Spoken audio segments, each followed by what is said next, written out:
Most executives fear silence more than failure. That fear destroys careers quietly. One broken sentence can expose hidden panic. One trembling word can erase authority instantly. Or maybe that is what weak people believe. Marcus Aurelius spoke slowly during war councils. His pauses terrified enemies deeply. Why? Because calm silence feels dangerous. Fast talking feels desperate. Your accent becomes powerful when others feel uncertain.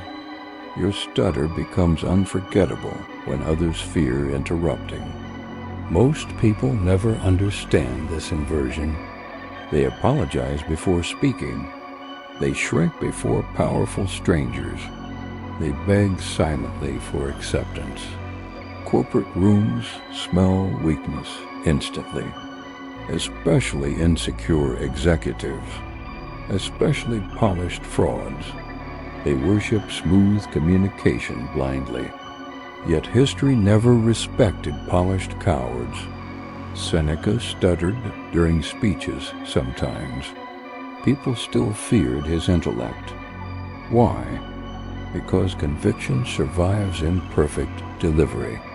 Confidence survives broken rhythm. Authority survives awkward pauses. Desperation never survives anything. The first lesson begins brutally. Stop racing your own mouth. Your panic creates your prison. Nothing else matters initially. Most stutters worsen through anticipation. Most accents sound heavier through shame. The brain predicts humiliation constantly. Then the body obeys obediently. You enter meetings already defeated mentally. You rehearse embarrassment repeatedly. Then embarrassment arrives exactly on schedule. Modern psychology calls this anticipatory anxiety. The ancient Stoics called it slavery. Epictetus understood humiliation intimately. He lived disabled and enslaved previously. People mocked him constantly. Still, he became unforgettable. Why? Because he stopped negotiating with mockery. He accepted discomfort completely. Acceptance removes fear gradually. Fear feeds resistance endlessly. Imagine entering a boardroom silently. Everyone watches carefully. Your throat tightens suddenly. Your accent thickens immediately. Your chest contracts violently. What happens next usually? You panic internally. You rush sentences nervously. You apologize unconsciously. Now everybody senses weakness immediately. Not because your speech changed, because your energy collapsed visibly. Strong communicators never beg permission. They occupy silence comfortably, even broken silence, especially broken silence. The second lesson changes everything permanently. Slow speech creates unnatural dominance. Most executives speak rapidly during pressure. Their speed reveals hidden insecurity. Their polished vocabulary hides emotional chaos. Meanwhile, controlled pauses create psychological gravity. Think carefully about courtroom attorneys. Think carefully about interrogators. Think carefully about military leaders. Do they rush sentences desperately? Never. Powerful people understand tension strategically. They weaponize anticipation expertly. Your speech impediment can accidentally create this effect. Unless shame ruins it first, a calm stutter feels intentional sometimes. A calm accent feels authoritative suddenly, especially in sterile corporate environments. Everyone sounds identical there. Everyone copies identical rhythms. Everyone fears sounding different. Difference creates memorability instantly. Memorability creates influence gradually. Psychologists call this distinctiveness bias. The brain remembers unusual communicators longer. That strange rhythm becomes your signature eventually, but only when attached to certainty. Never attach difference to apology. Marcus Aurelius wrote during battlefield chaos. Imagine that pressure realistically. Men dying nearby constantly. Empires collapsing unexpectedly. Still, he trained emotional discipline relentlessly. Not emotional suppression. Discipline. There is a difference. Suppression hides fear temporarily. Discipline masters fear publicly. When your voice shakes unexpectedly, continue calmly anyway. When words fail suddenly, pause calmly anyway. When somebody smirks arrogantly, maintain eye contact patiently. That moment changes everything, because insecure people expect collapse. Refusing collapse unsettles them deeply. The third lesson feels uncomfortable initially. People respect emotional control more than verbal perfection. Read that again mentally. Most corporate professionals misunderstand dominance entirely. They worship charisma blindly. Real influence comes from emotional steadiness, especially during humiliation. Anybody can sound confident while comfortable.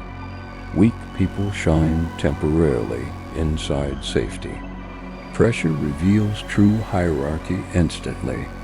Imagine two executives presenting quarterly failures. One speaks perfectly, yet panics visibly. Another pauses awkwardly, yet remains composed. Which person feels trustworthy instinctively? The composed one always wins eventually. Humans trust nervous systems subconsciously. Not vocabulary, not pronunciation, not polished accents. Your body communicates before your mouth speaks. This explains strange historical leaders. Many spoke imperfectly. Many sounded unusual. Still, entire nations followed them faithfully. Why? Because certainty infects groups psychologically. Calm spreads socially. Fear spreads socially too. Most professionals carry invisible shame constantly. They hide backgrounds carefully. They erase hometown accents intentionally. They mimic wealthy speech patterns obsessively. They fear judgment endlessly. This creates internal fragmentation slowly. Fragmented people sound exhausted eventually. You can hear the performance constantly. Authenticity feels heavier than perfection, even inside brutal corporate cultures. Especially there, the final lesson becomes your transformation. Stop viewing yourself as defective. Corporate culture manipulates insecurity deliberately. Insecure workers obey easier. Workers chasing approval rarely challenge authority. Workers fearing embarrassment remain controllable. That is why conformity dominates offices. Everybody performs identical professionalism rituals daily. Yet unforgettable people rarely sound ordinary. Their cadence feels unusual. Their presence feels disruptive. Their confidence feels earned painfully. Pain creates depth sometimes. Seneca understood suffering clearly. He lost power repeatedly. He faced exile brutally. Still, his words survived centuries. Not because his delivery sounded perfect, because conviction outlived temporary humiliation. Your accent carries history. Your speech carries survival.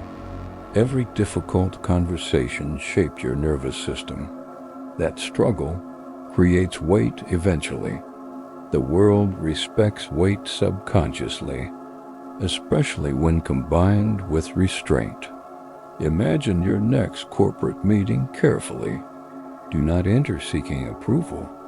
Enter observing everybody calmly. Notice their nervous habits silently. Notice their fake confidence patterns carefully. Notice how desperately they avoid silence. Then slow yourself intentionally. Breathe slower naturally. Speak slower deliberately. Pause without apologizing. Let tension exist temporarily. People will lean closer unconsciously because calm tension commands attention automatically. One day somebody will interrupt impatiently. Do not rush afterward. Continue steadily anyway. One day your voice will crack publicly. Do not collapse emotionally. Continue steadily anyway. One day somebody will mock your accent subtly. Smile slightly afterward. Continue steadily anyway. That consistency becomes terrifying eventually. Not terrifying physically, terrifying psychologically, because uncheckable people expose everybody else. Most professionals survive through masks. Your struggle can destroy the need for masks. That freedom becomes visible instantly. People cannot explain it logically. They simply feel your gravity unconsciously. And suddenly the weakness becomes power. Suddenly the flaw becomes identity. Suddenly the insecurity becomes intimidation. Few people understand this transformation. Fewer survive long enough to achieve it. If this message disturbs something deeply, you already understand the truth partially. Comment your greatest communication insecurity below, and subscribe quietly for deeper psychological warfare lessons.